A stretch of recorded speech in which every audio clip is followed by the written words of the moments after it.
Good evening. I'm Dr. John Bergman for another Common Sense Healthcare Minute. Tonight we're going to talk about blood pressure, specifically high blood pressure. Now, there's a number bannered around in cookie-cutter medicine today, and that's usually 120/80. That means one number is right for everybody in any circumstance. That doesn't make a lot of sense. Now I'm going to talk about two conditions that could elevate blood pressure in a body's natural response to that type of compression. First off, let's look at what normal is. Normal, when you're sitting on the side, the ear should be over the shoulder. If you have a normal curve in the neck, that's a beautiful 45-degree curve, the top is placed over the base. Now let's say that you've had some type of trauma, throwing that head forward. Now that would be a whiplash trauma. Now do me a favor, sit up nice and straight. Throw the head forward. Now, leaving the head forward, take a deep breath. Now, reposition just the head. Now take a deep breath. It's quite a bit easier, isn't it? Well, what happens is, if that head's forward, there's two things that can happen. First, you can compress or impinge the anterior aspect of the chest. Now, your chest has to move up and down every time you take a deep breath. Also, you can have a neurologic compression.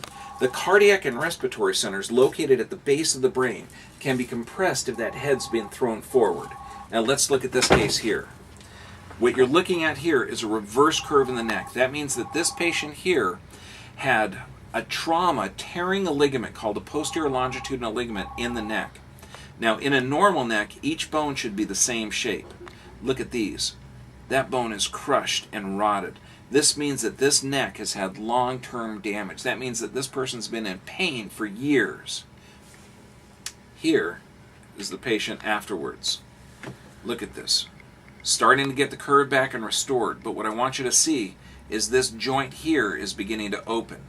What you're seeing there is not only a change of force loading which caused the degeneration, but we're reversing the degeneration in that patient, as well as reducing the pain, as well as repositioning the head.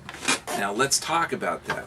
Under pain, any type of pain, I don't care if you hit your thumb with a hammer, I don't care if you've been in a trauma and a whiplash accident, your body goes into what's called a sympathetic dominant response. That's the fight or flight response. Now, if in a fight or flight, the first thing that you do is your heart rate elevates. That heart rate elevates in order to get away from danger. So any type of pain will cause an elevation in blood pressure. Now, if you have, let's say, a mechanical distortion of the chest, let's say you're sitting up nice and straight, let's say you've had a football injury, or car accident, or fall off of a ladder. Now slide off to the side and take a deep breath. Now go back to the middle, take a deep breath. Wow, it's a lot easier sitting up straight, isn't it? Now, let's look at the body. It's brilliant. Again, it's designed by God. If you have a mechanical distortion, that heart has to work harder to get oxygen to the brain, yes or yes. If you give that patient a beta blocker or a diuretic or some type of medication to slow that person's heart rate down, do you make them healthier or sicker? I'll tell you right now, you're making that person sicker. Let's look at this case here. This person, multiple football injuries, multiple traumas, and look at the distortion of there. This person is not completely off to the side.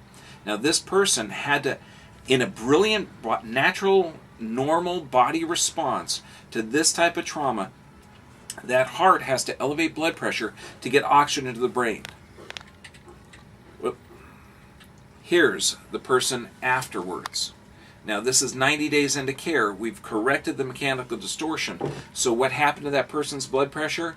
It normalized. It went down to normal. Now, I'm Dr. John Bergman for Common Sense in Healthcare. If you need medications, take them. But if you're taking medications without knowing the cause of why you have high blood pressure, that's doing you a major detriment. God bless.